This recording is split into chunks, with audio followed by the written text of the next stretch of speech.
I would consider myself a well-read man when it comes to philosophy.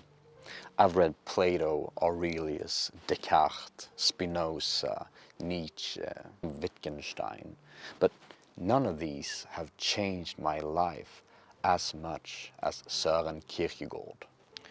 I remember it so well.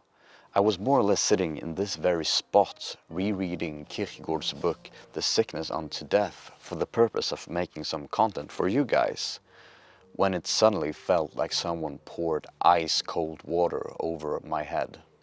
A fundamental and horrifying truth dawned upon me. A truth that I knew was going to haunt me for the rest of my life. Kierkegaard, what have you done? Honestly, the following weeks afterwards, I didn't really know what to do with myself. I was seriously considering in becoming a monk at one point.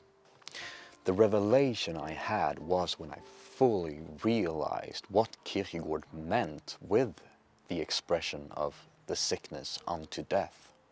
There is an itch, an uneasiness, a sickness that haunts us, and the sickness is despair.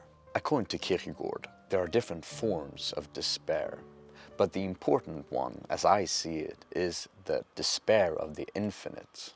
Despair over our insignificance, our finitude, and our inevitable demise. We humans are finite, but we still have an idea of what infinity is. The universe and time, for example. But what happens when you compare something that is infinite to something that is finite? It becomes infinitely small and insignificant. So according to Kierkegaard, even if we're not aware of our despair, we're always somewhat in despair. Some people try to numb their despair with sensual pleasure in the moment, which will never suffice. This is also called the aesthetic sphere in Kierkegaard's philosophy.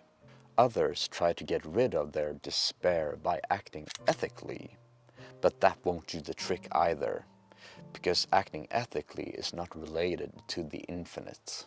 This sickness is a sickness of the infinite. And how can you cure a sickness of the infinite? Only with a medicine of the infinite. God. Here is a quote from the book. Note that in the foregoing the form of despair was represented, which is in despair over the earthly or over something earthly, so understood that at bottom this is and also shows itself to be despair about the eternal, i.e. despair which wills not to let itself be comforted by the eternal, which rates the earthly so high that the eternal can be of no comfort. A complete surrender to God is the only medicine that can cure our despair of the infinite. Without him, we will always suffer from this sickness. So Kierkegaard really changed my view of life. I think you can imagine why I was considering in becoming a monk. But now, I've made my choice. I've chosen to live with the despair.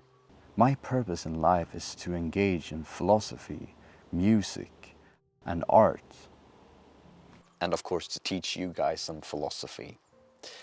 The despair is bearable and can sometimes even propel you forward. I hope I'm not leaving you in too much of despair. There is hope. Thank you so much for watching. Take care until the next one.